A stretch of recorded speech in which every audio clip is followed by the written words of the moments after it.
L'utilisation du camion-grue doit être effectuée exclusivement par du personnel qualifié, possédant les qualifications requises par la législation en vigueur, et spécifiquement formé pour l'utilisation sur du véhicule. Vérification préliminaire de la zone de travail. La zone concernée doit être délimitée et signalée de manière adéquate pour empêcher l'accès de personnes non autorisées.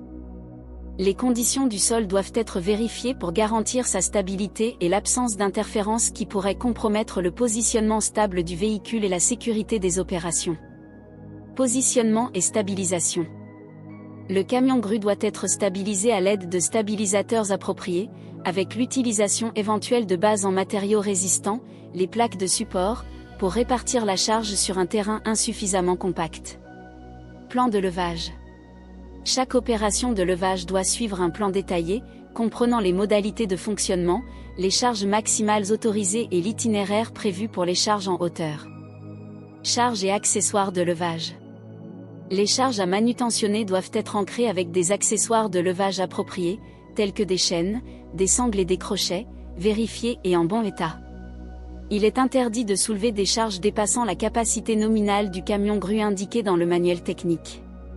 Interdiction de se tenir sous la charge. Il est interdit de se tenir debout ou de marcher sous le trajet de déplacement de la charge. Le responsable doit surveiller et s'assurer que la zone est dégagée pendant toutes les opérations. Suivi des conditions météorologiques. Les opérations de levage ne doivent pas être effectuées dans des conditions météorologiques défavorables, telles que des vents forts, de fortes pluies ou une mauvaise visibilité. Dans de tels cas, l'activité doit être suspendue. Entretien et contrôle. Le camion-grue doit faire l'objet d'un entretien périodique conformément aux instructions du fabricant et à la législation en vigueur. Avant chaque utilisation, l'opérateur doit effectuer une inspection visuelle pour vérifier l'absence de dommages ou d'anomalies. Communication et coordination.